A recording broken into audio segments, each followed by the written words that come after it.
అందరికీ నమస్తే. Welcome to TR TV. నేను మీ తిరుపతి. ఇప్పటికిప్పుడు తెలంగాణ రాష్ట్రంలో ఎన్నికలు జరిగితే ఏ పార్టీకి ఎన్ని సీట్లు రాబోతున్నాయి, తెలంగాణ రాష్ట్రంలో అధికారంలోకి వచ్చేటటువంటి పార్టీ ఏది, తెలంగాణకు ముఖ్యమంత్రి అయ్యేటటువంటి వ్యక్తి ఎవరు? సో ఆల్రెడీ కాంగ్రెస్ పార్టీ అధికారంలోకి వచ్చి దాదాపు 2.5 సంవత్సరాలు పూర్తయిపోయింది. ఈ 2.5 సంవత్సరాలలో కాంగ్రెస్ ప్రభుత్వం పైన భయంకరమైనటువంటి వ్యతిరేకత వచ్చింది. సో ఇప్పుడు సర్వేలన్నీ కూడా కొంత కాంగ్రెస్ పార్టీకి ఇబ్బందికరంగా మారింది. మొన్ననే సిప్యాక్ సర్వే ఒకటి తెరపైకి వచ్చింది. మూడ్ ఆఫ్ తెలంగాణ అని చెప్పి సర్వే తీసుకొచ్చారు. సో మూడ్ ఆఫ్ తెలంగాణ సర్వేలో కాంగ్రెస్ పార్టీ ఇబ్బంది పడేటటువంటి అవకాశం ఉంది, బీఆర్ఎస్ పార్టీ అధికారంలోకి వచ్చేటటువంటి సిచ్యువేషన్ ఉందని చెప్పి సిప్యాక్ సర్వేలో ఒక రిపోర్ట్ వచ్చింది. ఆ తర్వాత రేవంత్ రెడ్డి కూడా సీక్రెట్ సర్వే చేపించేటటువంటి కార్యక్రమం చేసిండు. సీక్రెట్ సర్వేలో కూడా రేవంత్ రెడ్డికి కొంత ఇబ్బందికరమైనటువంటి రిపోర్టే వచ్చిందనేది కొంత వినబడుతున్నటువంటి చర్చ. ఇప్పుడు హెచ్ఎంఆర్ అని చెప్పి ఒక సర్వే రిపోర్ట్ తెరపైకి వచ్చింది. ఈ హెచ్ఎంఆర్ అనేటటువంటి సర్వే రిపోర్ట్ సుమారు 119 నియోజకవర్గాలలో 1,19,000 మంది ప్రజలతో శాంపిల్స్ కలెక్ట్ చేశారు.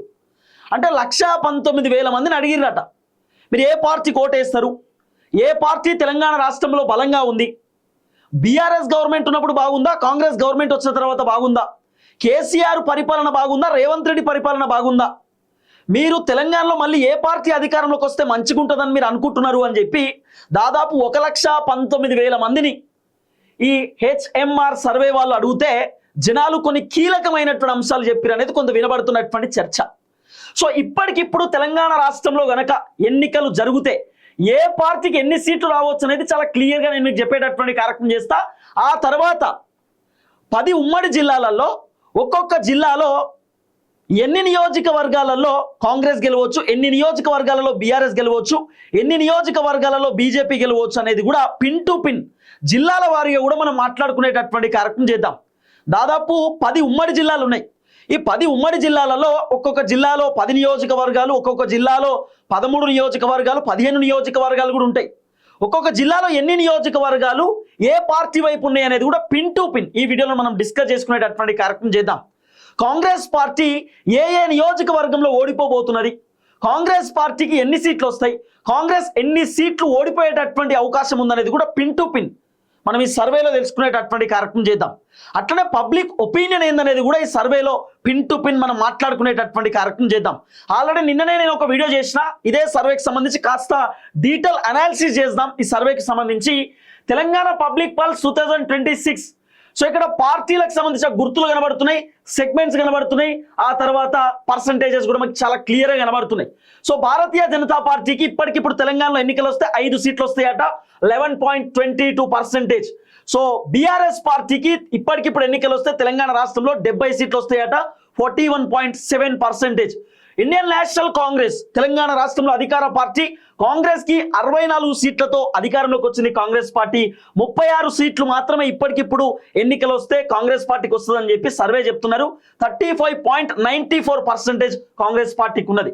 ఆ తర్వాత ఎంఐఎంకు 8 సీట్లు వచ్చేటటువంటి అవకాశం ఉందట, 11.77%.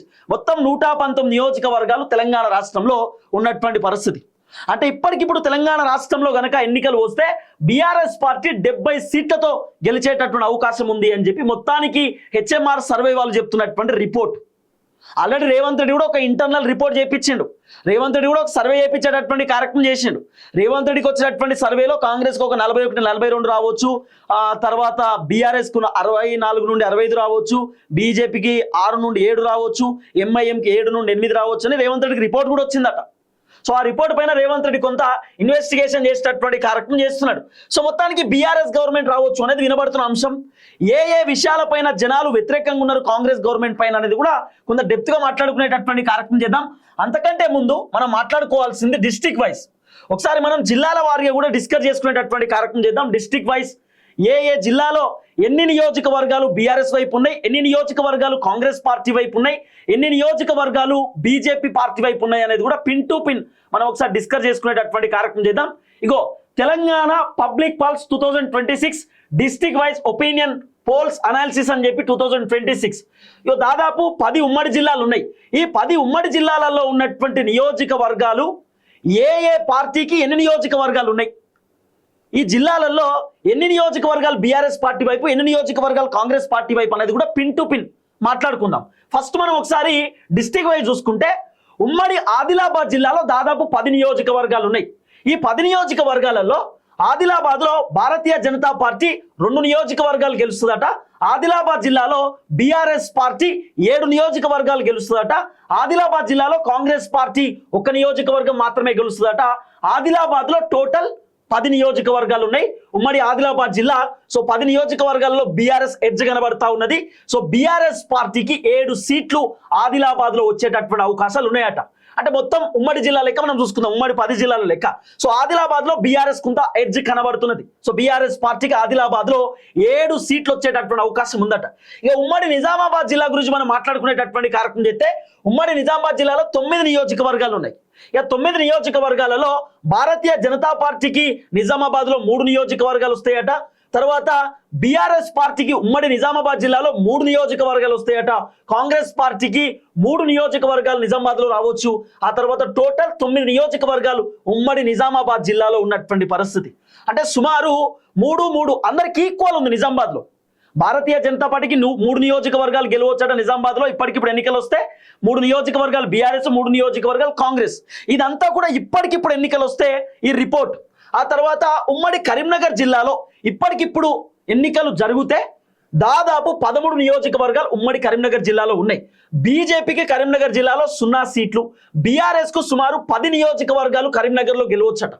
ఉమ్మడి కరీంనగర్ జిల్లాలో బీఆర్ఎస్ పార్టీ 10 కాన్స్టిట్యున్సీలు గెలిచే అవకాశం ఉందట. కాంగ్రెస్ పార్టీకి 3, అదర్స్ కు 0, టోటల్ 13 నియోజకవర్గాలు ఉమ్మడి కరీంనగర్ జిల్లాలో ఉన్నాయి. ఉమ్మడి మెదక్ జిల్లా చూసుకుంటే మెదక్లో దాదాపు 10 నియోజకవర్గాలు ఉన్నాయి. ఉమ్మడి మెదక్లో బీఆర్ఎస్ పార్టీ 8 సీట్లు గెలిచేటటువంటి అవకాశం ఉందట. ఉమ్మడి మెదక్ జిల్లాలో కాంగ్రెస్ పార్టీ 2 సీట్లు, అదర్స్ 0, మొత్తం 10 నియోజకవర్గాలు ఉన్నాయి. ఆ తర్వాత రంగారెడ్డి, ఉమ్మడి రంగారెడ్డి జిల్లాలో దాదాపు 14 నియోజకవర్గాలు ఉన్నాయి. 14లో బీఆర్ఎస్ పార్టీకి 10 నియోజకవర్గాలు వస్తాయట. బీజేపీకి 0, కాంగ్రెస్ పార్టీకి 4, అదర్స్ కి 0, టోటల్ 14 సీట్లు ఉమ్మడి రంగారెడ్డి జిల్లాలో ఉన్నాయి అనేది కొంత వినబడుతున్నటువంటి అంశం. ఆ తర్వాత హైదరాబాద్, ఉమ్మడి హైదరాబాద్ జిల్లా మనం చూసుకునేటటువంటి కార్యక్రమం చేస్తే 0 బీజేపీ. ఆ తర్వాత హైదరాబాద్ లో మొత్తం 15 నియోజకవర్గాలు ఉన్నాయి. హైదరాబాద్ చాలా పెద్దది కాబట్టి హైదరాబాద్ లో ఉమ్మడి హైదరాబాద్ మొత్తంలో 15 నియోజకవర్గాలు ఉన్నాయి. దాంట్లో హైదరాబాద్ లో సుమారు బీఆర్ఎస్ పార్టీకి 6 సీట్లు వచ్చేటటువంటి అవకాశం ఉన్నదట. అంటే 6 నియోజకవర్గాలు హైదరాబాద్ లో బీఆర్ఎస్ గెలిచేటటువంటి అవకాశం ఉంది. కాంగ్రెస్ పార్టీ ఒక దగ్గర హైదరాబాద్ లో గెలిచేటటువంటి అవకాశం ఉందట. అదర్స్ కి సుమారు 8, అంటే మాక్సిమం ఎంఐఎం కావచ్చు, అదర్స్ కి 8 అట. టోటల్ 15 నియోజకవర్గాలు హైదరాబాద్ లో ఉన్నాయి. ఆ తర్వాత మహబూబ్ నగర్, ఉమ్మడి మహబూబ్ నగర్ జిల్లా మనం మాట్లాడుకునేటటువంటి కార్యక్రమం చేస్తే భారతీయ జనతా పార్టీకి 0, ఉమ్మడి మహబూబ్ నగర్ జిల్లాలో మొత్తం 14 నియోజకవర్గాలు ఉన్నాయి. బీజేపీకి 0, మహబూబ్ నగర్ లో 8 బీఆర్ఎస్ కి రావచ్చట. మహబూబ్ నగర్ లో 6 కాంగ్రెస్, అదర్స్ 0, మొత్తం 14. అంటే మహబూబ్ నగర్ లో కూడా కొంత బీఆర్ఎస్ పార్టీకే ఎడ్జ్ కనబడుతున్నటువంటి పరిస్థితి. ఇక ఉమ్మడి నల్గొండ జిల్లా మనం మాట్లాడుకునేటటువంటి కార్యక్రమం చేస్తే సుమారు 12 నియోజకవర్గాలు నల్గొండ జిల్లా కింద ఉన్నాయి. సో ఉమ్మడి నల్గొండలో బీజేపీకి 0, బీఆర్ఎస్ కు 5 సీట్లు నల్గొండలో రావచ్చట. కాంగ్రెస్ కి 7 సీట్లు నల్గొండలో రావచ్చు, అదర్స్ 0, మొత్తం 12. అంటే కాంగ్రెస్ ఎడ్జ్ కనబడతా ఉన్నది మొత్తానికి ఉమ్మడి నల్గొండ జిల్లాకి సంబంధించినటువంటి కేంద్రంలో. తో తర్వాత వరంగల్, ఉమ్మడి వరంగల్ జిల్లా కేంద్రం మనం చూసుకునేటటువంటి కార్యక్రమం చేస్తే ఉమ్మడి వరంగల్ జిల్లాలో 12 సీట్లు ఉన్నాయి, 12 నియోజకవర్గాలు. ఇక్కడ వరంగల్లో భారతీయ జనతా పార్టీకి 0, బీఆర్ఎస్ 7 నియోజకవర్గాలు వరంగల్లో గెలిచేటటువంటి అవకాశం ఉందట. సో కాంగ్రెస్ పార్టీకి 5 సీట్లు రావచ్చట ఉమ్మడి వరంగల్ జిల్లాలో. ఆ తర్వాత అదర్స్ కు 0, టోటల్ 12. ఇక ఖమ్మం, ఉమ్మడి ఖమ్మం జిల్లా చూసుకుంటే ఉమ్మడి ఖమ్మం జిల్లా కింద దాదాపు 10 నియోజకవర్గాలు ఉన్నాయి. దాంట్లో భారతీయ జనతా పార్టీకి 0, బీఆర్ఎస్ కి 6, కాంగ్రెస్ కి 4, అదర్స్ 0. సో మొత్తం మీద అయితే భారతీయ జనతా పార్టీకి 5 సీట్లు వస్తాయట. ఇప్పటికిప్పుడు తెలంగాణ రాష్ట్రంలో ఎన్నికలు జరిగితే 119 నియోజకవర్గాలకు భారతీయ జనతా పార్టీ కేవలం 5 సీట్లే వస్తాయి. ఆదిలాబాద్ లో 2, నిజామాబాద్ లో 3, అంతే, ఇక మొత్తం 5. ఇంకా బీఆర్ఎస్ కి మొత్తం మీద 70 సీట్లు వచ్చేటటువంటి అవకాశం ఉందట. ఆదిలాబాద్ లో 7, నిజామాబాద్ లో 3, కరీంనగర్ లో 10, మెదక్ లో 8, రంగారెడ్డిలో 10, హైదరాబాద్ లో 6, మహబూబ్ నగర్ లో 8, నల్గొండలో 5, వరంగల్ లో 7, ఖమ్మంలో 6. ఇక కాంగ్రెస్ పార్టీ దాదాపు 36 సీట్లు వచ్చేటటువంటి అవకాశం ఉందట. ఆదిలాబాదు 1, నిజామాబాద్ 3, కరీంనగర్ 3, మెదక్ 2, రంగారెడ్డి 4, హైదరాబాద్ 1, మహబూబ్ నగర్ 6, నల్గొండ 7, వరంగల్ 5, ఖమ్మం 4. సో 36 సీట్లు కాంగ్రెస్కి వచ్చేటట్టు ఉన్నాయట. అదర్స్ మొత్తం 8. ఎంఐఎం హైదరాబాద్కి సంబంధించి మొత్తం 119 నియోజకవర్గాలు. ఇంకా ఎడ్జ్ చూసుకుంటే కూడా ఆదిలాబాద్లో బీఆర్ఎస్ ఎడ్జ్ ఉన్నది, నిజామాబాద్లో సేమ్ ఉన్నాయన్ని 3 పార్టీలు.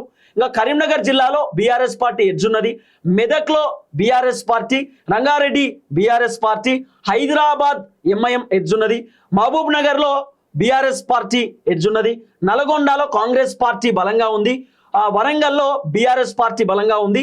ఆ తర్వాత ఖమ్మంలో కూడా కొంత బీఆర్ఎస్ పార్టీ బలంగా ఉంది. సో 2-3 జిల్లాలలో మాత్రం కొంత అటు ఇటుగా కనబడతా ఉన్నాయి. మహబూబ్ నగర్ చూసుకుంటే 6, బీఆర్ఎస్కు 8, ఒక 2 సీట్లు మాత్రమే తేడా. ఆ 2 సీట్లు కూడా కాంగ్రెస్ కొట్టుకోపోయినా ఆశ్చర్యపోవాల్సిన అవసరం లేదు. ఆ 2 సీట్లు కాంగ్రెస్ లాగొచ్చు కూడా. సో సేమ్ ఈక్వల్ అయినా ఆశ్చర్యపోవాల్సినటువంటి అవసరం ఉండకపోవచ్చు. మొత్తానికి అయితే జిల్లాలకు సంబంధించినటువంటి ఒక కీలకమైన రిపోర్ట్ ఇది. సో జిల్లాల వారీగా చూసుకుంటే మాత్రం ఈ విధంగా ఉన్నాయి. ఆ తర్వాత ఆల్రెడీ క్లియర్గా మీకు చెప్పిన ఏదైతే సౌత్ తెలంగాణ ఒపీనియను, ఆ తర్వాత నార్త్ తెలంగాణ సేమ్ కింద ఉన్నాయే పైన ఉంటాయి. దీంట్లో పెద్ద డిఫరెన్షియేషన్స్ ఏముండే. ఆదిలాబాద్ బీజేపీ 2, బీఆర్ఎస్ 7, కాంగ్రెస్ 1, మొత్తం 10, నిజామాబాద్ 3. సో సేమ్ కింద ఉన్నాయే పైన ఉన్నాయి అంతే. ఇది జిల్లాలకు సంబంధించినటువంటి రిపోర్ట్. సో జిల్లాల వారీగా రిపోర్ట్ ఇచ్చేటటువంటి కార్యక్రమం చేసిరు. ఇంకా తర్వాత మనం మాట్లాడుకోవాల్సినటువంటి అవసరం ఏంటంటే అసలు ఏ విషయం పైన వ్యతిరేకత ఉన్నది, ఏ అంశం పైన వ్యతిరేకత ఉందనేది కూడా పిన్ టు పిన్ ఒకసారి మనం డిస్కస్ చేసుకోవాల్సినటువంటి అవసరం కూడా ఉన్నది. రేవంత్ రెడ్డి ప్రభుత్వం పైన ఏ విషయం పైన వ్యతిరేకం ఉన్నది, సో వీళ్ళు ఆ విషయాల పైన కూడా కొంత సర్వే చేసేటటువంటి కార్యక్రమం చేసిరు. ఫస్ట్, ముఖ్యమంత్రి రేవంత్ రెడ్డి మరియు రాష్ట్ర ప్రభుత్వం యొక్క పనితీరు ఎలా ఉంది అని చెప్పి జనాలను సర్వే అడిగినప్పుడు, అంటే ఆ హెచ్ఎంఆర్ సర్వే వాళ్ళు జనాలను అడిగినప్పుడు ఏం చెప్పిరట అంటే బాగుంది అని చెప్పి దాదాపు 32% చెప్పిరట, పర్వాలేదు అని చెప్పి 24% చెప్పిరట, బాలేదు అని చెప్పి 39% చెప్పిరట, చెప్పలేను అని చెప్పి 5% చెప్పిరట. ముఖ్యమంత్రి రేవంత్ రెడ్డి మరియు రాష్ట్ర ప్రభుత్వం యొక్క పనితీరు ఎలా ఉందంటే ఏం చెప్పలేమని 5%, బాలేదని 39%, బాగుందని 32%. అంటే జనాలు బాలేదనే చెప్తా ఉన్నారట. రేవంత్ రెడ్డి పర్ఫార్మెన్స్ బాలేదు, రాష్ట్ర ప్రభుత్వం పర్ఫార్మెన్స్ బాలేదని జనాలు సుమారు 39% చెప్పిరు అనేది వినబడుతున్న చర్చ. సో ఇది రేవంత్ రెడ్డికి సంబంధించిన పర్ఫార్మెన్స్. దాదాపు 1,19,000 మందితోటి ఆ హెచ్ఎంఆర్ సర్వే వాళ్ళు సర్వే చేస్తే, అంటే అంతమందిని అడిగితే దాంట్లోకి వెళ్ళి జనాలు చెప్పినటువంటి అంశాలు ఇవి. చాలా క్లియర్గా మీకు అర్థమయ్యేటట్టు చెప్తా. ఇంకా రేవంత్ రెడ్డి పనితీరు ఎట్లుందని చెప్పి జనాలను అడిగితే 1,00,000 మంది జనం ఇచ్చినటువంటి సమాధానం. సో ఇట్లా బాగుంది బాలేదని ఇంతమంది చెప్పారట, బాలేదనే ఎక్కువ మంది చెప్పారు, బాగుందని 32% చెప్తే 39% బాలేదని చెప్తున్నారు, పర్వాలేదని 24, 5% ఏం చెప్పలేమంటున్నారు. ఆ తర్వాత రెండవది, 2023 అసెంబ్లీ ఎన్నికలలో మీరు ఏ పార్టీకి ఓటు వేశారు అని అడిగితే భారతీయ జనతా పార్టీకి 13%, బీఆర్ఎస్కి 35, కాంగ్రెస్కి 43, ఇతరులు 9% అని చెప్పిరట. ఆ తర్వాత మాజీ ముఖ్యమంత్రి చంద్రశేఖరరావు కేసీఆర్ గారు అమలు చేసిన సంక్షేమ అభివృద్ధి కార్యక్రమాలపై మీ అభిప్రాయం ఏందని చెప్పి జనాలను హెచ్ఎంఆర్ సర్వే వాళ్ళు అడిగితే బాగా చేశారు అని 42% చెప్పిరట. రేవంత్ రెడ్డి అంటే కేసీఆర్ పర్ఫార్మెన్స్ బాగుందని 42% పబ్లిక్ చెప్పిరట. కొంత మేరకు చేశారు అని చెప్పి 26% చెప్పిరట, బాగా చేయలేదు అని 28% చెప్పిరట, చెప్పలేను అని చెప్పి 4% చెప్పిరట. సో ఇది 3వ అంశం. ఇక 4వది, కాంగ్రెస్ ప్రభుత్వం హామీ ఇచ్చిన 6 గ్యారంటీ పథకాల అమలు తీరు ఎలా ఉంది, 6 గ్యారంటీలు అమలు చేసిరా లేదా, మరి వాళ్ళు అమలు చేసినటువంటి తీరు ఎలా ఉందని చెప్పి హెచ్ఎంఆర్ సర్వే వాళ్ళు జనాలను అడిగేటటువంటి కార్యక్రమం చేస్తే జనాలు ఏం చెప్పిరట అంటే బాగుంది అని చెప్పి 31% చెప్పిరట, పర్వాలేదు అని చెప్పి 22% చెప్పిరట, బాగాలేదు అని చెప్పి 42% చెప్పిరట, చెప్పలేను అని 5% చెప్పిరట. 6 గ్యారెంటీలు అమలు చేయడం ఎలా ఉంది అని చెప్పి అడిగితే బాలేదని చెప్పి 42% చెప్తున్నారు. అంటే జనాలు ఇంకా 6 గ్యారెంటీలు అమలు కాలేదని చెప్తున్నారు అన్నట్టు రేవంత్ రెడ్డి ప్రభుత్వాన్ని. సో ఈ విధమైనటువంటి వ్యవహారం ఉన్నది. ఆ తర్వాత 5వది, రాష్ట్ర ఆర్థిక పరిస్థితిపై సీఎం రేవంత్ రెడ్డి వ్యాఖ్యలపై మీ అభిప్రాయం ఏందని అడిగారట. ఇప్పుడు రేవంత్ రెడ్డి పొద్దుగాలైతే తెలంగాణ దివాలా తీసింది, తెలంగాణ చిన్నాభిన్నం అయిపోయింది, తెలంగాణ ఆగమైపోయింది అని చెప్పి రేవంత్ అన్న డైలాగులు కొట్టేటటువంటి కార్యక్రమం చేస్తున్నాడు, రేవంత్ అన్న మాట్లాడేటటువంటి కార్యక్రమం చేస్తున్నాడు. మరి దివాలా తీసింది తెలంగాణ అంటున్నాడు కాబట్టి ఆర్థిక పరిస్థితుల గురించి రేవంత్ రెడ్డి మాట్లాడుతున్నాడు. మరి మీరు ఏమనుకుంటారు అని చెప్పి జనాలను అడిగినప్పుడు జనాలు ఏం చెప్తారట అంటే మాజీ సీఎం కేసీఆర్ రాష్ట్రాన్ని అప్పుల కుప్పలు చేశారు అని 16% చెప్పిరట, సీఎం రేవంత్ రెడ్డికి పరిపాలన చేత కావడం లేదని 34% చెప్పిరట, సీఎం హోదాలో ఉన్న వ్యక్తి రాష్ట్ర ప్రతిష్ట దిగజార్చేలా మాట్లాడుతున్నారని 31% చెప్పిరట, సీఎం రేవంత్ రెడ్డి ఇప్పుడు అప్పులు చేయడం లేదా అని చెప్పి 19% చెప్పిరట. అంటే రేవంత్ రెడ్డికి పరిపాలన చేతనైతలేదని చెప్పి జనాలు 34% మంది చెప్తున్నారు. అంటే రేవంత్ రెడ్డికి పరిపాలన వస్తలేదని పబ్లిక్ ఎక్కువ శాతం చెప్తున్నారు అన్నట్లు లెక్క. ఇంకా తర్వాత మాజీ ఎంపీ కల్వకుంట్ల కవిత గారు ఏర్పాటు చేసిన టీఆర్ఎస్ పార్టీపై మీ అభిప్రాయం ఏందని చెప్పి కల్వకుంట్ల కవిత పార్టీ పైన కూడా హెచ్ఎంఆర్ సర్వే వాళ్ళు జనాలను అడిగి తెలుసుకునేటటువంటి కార్యక్రమం చేసేట, పబ్లిక్ ఒపీనియన్ తెలుసుకునేటటువంటి కార్యక్రమం చేస్తే పాత పార్టీలపై నమ్మకం లేదు అని చెప్పి దాదాపు 10% పబ్లిక్ చెప్పిరట. కొత్త పార్టీ కవితకు అవకాశం ఇవ్వాలి అని చెప్పి 7% చెప్పిరట.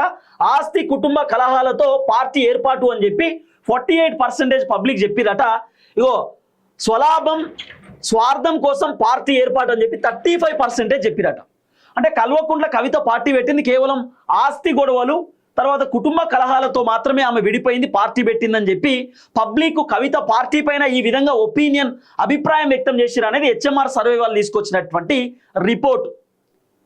మరి కల్వకుంట్ల కవితకు సంబంధించినటువంటి పార్టీ పైన కూడా ఈ విధమైనటువంటి రిపోర్ట్ ఇచ్చిరు అనేది కొంత వినబడుతున్నటువంటి ఒక పెద్ద అంశం. సో ఏది ఏమైనా కూడా కల్వకుంట్ల కవితకు సంబంధించినటువంటి పార్టీ పైన పబ్లిక్ కొంత పాజిటివ్ ఉన్నారు, అలాగే పబ్లిక్ కొంత నెగిటివ్ కూడా కనబడుతున్నటువంటి పరిస్థితి. కానీ ఎక్కువ శాతం నెగిటివ్గానే కనబడుతున్నది సర్వేలో అయితే, హెచ్ఎంఆర్ సర్వేలో అయితే. ఆ తర్వాత తెలంగాణ ప్రజల ప్రయోజనాలను కాపాడే పార్టీ ఏది అని చెప్పి అడిగిరట. అడిగితే బీజేపీ పార్టీ 16% అంటురట జనం, బీఆర్ఎస్ పార్టీ 43% అంటురట, కాంగ్రెస్ పార్టీ 32%, ఇతరులు 9% అని చెప్పి జనాలు చెప్తురట. అంటే తెలంగాణ ప్రజల ప్రయోజనాలను కాపాడే పార్టీ ఏది, అంటే తెలంగాణ ప్రజలను మంచి చేసే పార్టీ ఏది, తెలంగాణ ప్రజలకు మంచి అవకాశాలు ఇచ్చే పార్టీ ఏంది, తెలంగాణ ప్రజలకు పోవాల్సినటువంటి పథకాలు ఇచ్చే పార్టీ ఏంటంటే బీఆర్ఎస్ అని చెప్తురట జనం. హెచ్ఎంఆర్ సర్వే వాళ్ళు ఒక సర్వేని తెరపైకి తీసుకొచ్చారు. ఆ తర్వాత ప్రజా సమస్యలపై ఏ పార్టీ బలంగా పోరాటం చేస్తుందని మీరు అనుకుంటున్నారు అని చెప్పి జనాలను హెచ్ఎంఆర్ సర్వే వాళ్ళు అడిగేటటువంటి కార్యక్రమం చేస్తే బీజేపీకి 26% పబ్లిక్ చెప్పిరట, బీఆర్ఎస్ 52% అని చెప్పిరట, టీఆర్ఎస్ 9%, ఇతరులు 13% అని చెప్పిరట. సో మొత్తం మీద అయితే 52%తో బీఆర్ఎస్ ఉన్నది. బీఆర్ఎస్ పార్టీ ప్రజల కోసం ప్రజా సమస్యల కోసం బలంగా మాట్లాడుతున్నారు, ప్రభుత్వాన్ని కాంగ్రెస్ ప్రభుత్వాన్ని ప్రశ్నిస్తూ ఉన్నారు అని చెప్పి జనాలు కొంత బీఆర్ఎస్ పార్టీ పైన పాజిటివ్గా కనబడుతున్నటువంటి పరిస్థితి. మాజీ ముఖ్యమంత్రి కేసీఆర్ మౌనం వ్యూహం లేదా ఆయనే వ్యవహార శైలిపై మీరు ఏమనుకుంటున్నారు అని చెప్పి పబ్లిక్ని హెచ్ఎంఆర్ సర్వే వాళ్ళు అడిగినప్పుడు వ్యూహాలను రచిస్తే కేటీఆర్ హరీష్ రావు అమలు చేస్తున్నారు, కేసీఆర్ వ్యూహాలను రచిస్తే కేటీఆర్ హరీష్ రావు అమలు చేస్తున్నారు అని చెప్పి దాదాపు 36% పబ్లిక్ చెప్పిరట. సీఎం రేవంత్ రెడ్డికి భయపడి కేసీఆర్ బయటకు రావడం లేదు అని చెప్పి 15% పబ్లిక్ చెప్పిరట. ఆయన బయటకు వస్తాడు, వస్తే ప్రతిపక్షం తట్టుకోలేదు అని చెప్పి 31% అట. ఏంది వస్తే ప్రతిపక్షం తట్టుకోలేదా, ఆయన బయటకు వస్తే ఎవరు బయటకు వస్తే ప్రతిపక్షం తట్టుకోదు, ప్రతిపక్షంతో తట్టుకోలేరని పెట్టండి, ప్రతిపక్షం ఆల్రెడీ బీఆర్ఎస్ పార్టీయే కదా, అదే కదా చాలా క్లియర్గా వాళ్ళు ఇచ్చింది. ఆయన బయటికి వస్తాడు, వస్తే ప్రతిపక్షం తట్టుకోలేదు, ఏం తట్టుకోలేదంటే ప్రతిపక్షం బలంగా మాట్లాడుతుందనా అర్థం, కొద్దిగా డిఫరెన్షియేషన్లో ఉంది ఇక్కడ. ఆ తర్వాత తన స్థాయికి సీఎం రేవంత్ రెడ్డి సరిపోడని ఫామ్ హౌస్లో ఉన్నారు, ఎంత 18% చెప్తున్నారు. పబ్లిక్ వాళ్ళ ఒపీనియన్ తెలియజేసేటటువంటి కార్యక్రమం చేసిరట. ఆ తర్వాత మార్పు కావాలి కాంగ్రెస్ రావాలి అన్నారు, కాంగ్రెస్ పాలన ఎలా ఉంది అని చెప్పి జనాలను హెచ్ఎంఆర్ సర్వే వాళ్ళు అడిగినప్పుడు కాంగ్రెస్ పోవాలి కేసీఆర్ రావాలని 39% చెప్తున్నారట, మార్పు కావాలి బీజేపీ రావాలి అని చెప్పి 13% చెప్పిరట. తర్వాత కాంగ్రెస్ పాలన పర్వాలేదు బాగానే చేస్తుంది అని 26% చెప్పిరట, కాంగ్రెస్ పాలన ఇంత ఘోరంగా ఉందని అనుకోలేదని 22% పబ్లిక్ చెప్తురట. ఆ తర్వాత కాళేశ్వరం ప్రాజెక్టు నిర్మాణం కూలిన విషయంపై మీ అభిప్రాయం ఏందని చెప్పి జనాలను అడిగేటటువంటి కార్యక్రమం చేసిరట హెచ్ఎంఆర్ సర్వే వాళ్ళు. కాంగ్రెస్ పార్టీ కావాలని రిపేర్ చేయటం లేదు అని 30% పబ్లిక్ చెప్తురట. నిర్మాణం సరిగ్గా చేయకపోవడం బీఆర్ఎస్ పార్టీ తప్పిదం అని చెప్పి దాదాపు 25% పబ్లిక్ చెప్తురట. కమిషన్ విచారణల పేరుతో బీఆర్ఎస్ నాయకులను వేధిస్తుంది అని చెప్పి 29% పబ్లిక్ చెప్పిరట. కాంగ్రెస్ పార్టీ స్వార్థ రాజకీయాలతో రైతులు నష్టపోతున్నారు అని చెప్పి 16% పబ్లిక్ చెప్పిరట. ఆ తర్వాత ఏటా 2 లక్షల ఉద్యోగాలు ఇస్తామన్న కాంగ్రెస్ పార్టీ అమలు చేస్తుందని మీరు భావిస్తున్నారా అని చెప్పి అడిగినప్పుడు నిరుద్యోగులు ఏం చెప్పిరట అంటే కొన్ని ఉద్యోగాలను కాంగ్రెస్ పార్టీ భర్తీ చేస్తుంది అని చెప్పి 32% చెప్తున్నారట. ఆ తర్వాత కేసీఆర్ గారు ఇచ్చిన నోటిఫికేషన్లకు ఉద్యోగాలు ఇచ్చిండ్రు అని చెప్పి 26% చెప్పిరట. భవిష్యత్తులో కాంగ్రెస్ పార్టీ ఇస్తుందని నమ్మకం ఉంది అని చెప్పి 23% చెప్తురట. కాంగ్రెస్ పార్టీ భర్తీ చేయడం సాధ్యం కాదు అని 19% చెప్పిరట. అంటే కొంతమంది నిరుద్యోగులు ఈ విషయంలో పాజిటివ్ ఉన్నట్టే. మరిగా నిరుద్యోగులకు సంబంధించి కాంగ్రెస్ బీఆర్ఎస్ ఈ రెండు ప్రభుత్వాలతో ఎవరి హయాంలో పరిపాలన బాగుంది? మళ్ళీ చదువుతున్నా వినండి. కాంగ్రెస్ బీఆర్ఎస్ ఈ రెండు ప్రభుత్వాలలో ఎవరి హయాంలో పరిపాలన బాగుంది అని చెప్పి పబ్లిక్ని హెచ్ఎంఆర్ సర్వే వాళ్ళు అడిగినప్పుడట రేవంత్ రెడ్డి కాంగ్రెస్ పరిపాలన 43% పబ్లిక్ ఇచ్చిరట. చంద్రశేఖరరావు బీఆర్ఎస్ పరిపాలనకు 57% పబ్లిక్ ఇచ్చిరట. అంటే దీన్ని బట్టి చూస్తే ఏమున్నది? రేవంత్ రెడ్డి పరిపాలన 43% మాత్రం ఉన్నది, కేసీఆర్ పరిపాలనకు 57% ఉన్నది. అంటే కేసీఆర్ పరిపాలనే బాగుందని చెప్పి జనాలు చెప్తున్నారట. ఇది హెచ్ఎంఆర్ సర్వే వాళ్ళు ఇచ్చినటువంటి రిపోర్టు. ఏమో ఇంకున్నాయి కదా. ఒకవేళ ఇప్పటికిప్పుడు అసెంబ్లీ ఎన్నికలు జరిగితే మీరు ఏ పార్టీకి మద్దతు ఇస్తారు అని చెప్పి పబ్లిక్ని హెచ్ఎంఆర్ సర్వే వాళ్ళు అడిగినప్పుడు బీజేపీకి 11%, బీఆర్ఎస్కు 41%, కాంగ్రెస్కి 36%, ఇతరులకు 12% అట. భవిష్యత్తులో 2028లో ముఖ్యమంత్రిగా ఎవరుంటే బాగుంటుందని అనుకుంటున్నారు అని చెప్పి జనాలను హెచ్ఎంఆర్ సర్వే వాళ్ళు అడిగినప్పుడట రేవంత్ రెడ్డికి 18% ఇచ్చిరట. చంద్రశేఖరరావు కేసీఆర్కు దాదాపు 29% ఇచ్చిరట. బండి సంజయ్కి సుమారు ఎల్లో ఉన్నది మరి 11% 9% ఇచ్చిరట. కల్వకుంట్ల కవిత 3% ఇచ్చిరట. మల్లు బట్టి విక్రమార్కకు 8% ఇచ్చినారట. ఆ తర్వాత తారక రామారావు కేటీఆర్కు సుమారు 29% ఇచ్చిరట. ఆ తర్వాత కిషన్ రెడ్డి గారికి 11 or 9%, తీన్మార్ మల్లన్నకు 4% ఇచ్చిరట. ఇతరులకైతే 2% ఇచ్చిరట. సో ఇది రిపోర్ట్. ఎందుకంటే రెండు కలర్లు పెట్టినారు. ఇప్పుడు ఎల్లో కలర్ బండి సంజయ్కి ఉన్నది, కిషన్ రెడ్డికి ఉన్నది, అంటే 11, 9 అనుకోవాలా. ఆ తర్వాత రేవంత్ రెడ్డికి మల్లు బట్టి విక్రమార్కకు ఉంది, అంటే రేవంత్ రెడ్డికి 18%, బట్టి విక్రమార్కకు 8% అనుకోవాలా అట్లా. సో ఈ విధమైన కలర్స్ కూడా ఇచ్చినారు. కలర్స్ కొంచెం మారుస్తే బాగుంటుండే, కొంచెం కన్ఫ్యూజన్ ఉన్నది. సో మొత్తానికైతే ఎవరుంటే బాగుంటుంది అనేటటువంటి అంశాన్ని కూడా వీళ్ళు తెరపైకి పట్టుకొచ్చేటటువంటి కార్యక్రమం చేశారు. సో ఇది సర్వే రిపోర్ట్, చాలా క్లియర్ రిపోర్ట్. మీకు అర్థం కావాలనేటటువంటి ఆలోచనతో ఇవన్నీ చేసిన సపరేట్ బిట్స్ కూడా మా వాడు కట్ చేసి పెడతాడు. కొన్ని వీడియోస్, సపరేట్ వీడియోస్ కూడా క్లిప్స్ వస్తాయి మీకు. ఆ క్లిప్స్ కూడా మీరు చూడొచ్చు. ఏ నియోజకవర్గంలో ఏం కథ, ఏ జిల్లాలో ఏం కథ అనేది కూడా మీకు సపరేట్ వస్తాయి. మన ఇన్స్టాలో, ఫేస్బుక్లలో కూడా మీకు వీడియోలు వస్తాయి. ఇన్స్టాగ్రామ్లో టీఆర్టీవీ తెలంగాణ అని ఉంటుంది, ఫేస్బుక్లో కూడా టీఆర్టీవీ తెలంగాణ అని మన ఛానల్ ఉంటుంది. మీరు ఫాలో అవ్వండి, మీకు అన్ని అప్డేట్స్ దాంట్లో వస్తాయి. సో ఇది సర్వే రిపోర్ట్. మొత్తానికి తెలంగాణ రాష్ట్రంలో ఇప్పటికిప్పుడు ఎన్నికలు జరిగితే బీఆర్ఎస్ పార్టీ అధికారంలోకి వచ్చేటటువంటి అవకాశం ఉందని చెప్పి హెచ్ఎంఆర్ సర్వే వాళ్ళు ఇచ్చినటువంటి రిపోర్ట్ ఇది. సో తెలంగాణ పబ్లిక్ పల్స్ అని చెప్పి ఒక రిపోర్ట్ని తెరపైకి తీసుకొచ్చేటటువంటి కార్యక్రమం చేశారు. చూద్దాం ఏం జరగబోతుందో. దయచేసి వీడియో అందరికి షేర్ చేయండి. అందరికీ నమస్తే, థ్యాంక్ యూ సో మచ్. జై తెలంగాణ.